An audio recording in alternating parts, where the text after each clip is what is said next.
So in the examples that we have discussed, we were taking the time bucket to be 1 week, but practically this is not the case. We are planning our production and purchasing with respect to dates and not in weekly intervals. So in bucketless MRP, the planning bucket is 1 day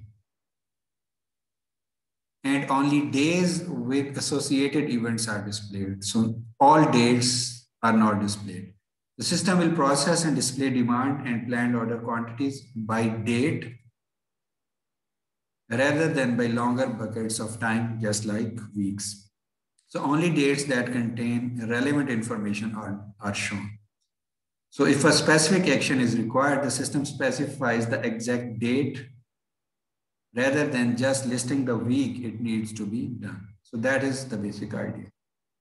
So the entities are the same as we have seen already. So here we are talking about a certain part C that has a lead time of 2 weeks.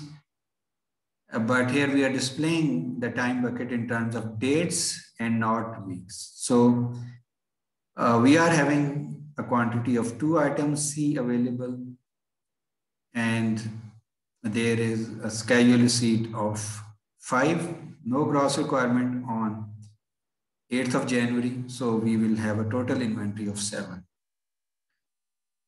And till 16th of January, there are no requirements for this component. So those dates are not shown. On 16th of January, there is a gross requirement of 4. Available inventory is greater than this.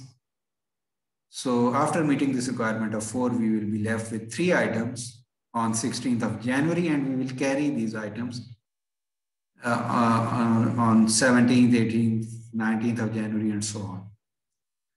Now, there are a gross requirement of 4 on 29th of January. So there is no requirement for this component before 29th of January. And available inventory is 3, so there are net requirements of 1.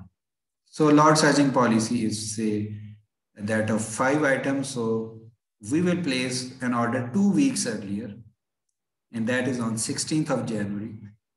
And we will receive that item. We plan to receive that item C on 29th of January. Plan order release and plan order receipt. So total on hand will be 3 plus 5, 3 from 16th of January onward, 5 this plan order receipt. So total will be 8 minus this 4. So we will be left with an inventory of 4 on 29th of January, and we will carry on this for the forthcoming period. So here the basic idea is that we are mentioning the dates on which a certain transaction is taking place, whether this is a scheduled receipt or whether there is a plan order release or a plan order receipt. And the in-between dates where nothing is happening and we are only carrying this inventory, those dates are not shown. So this is the idea of bucketless MRP, where everything is planned with respect to dates, and that is more practical.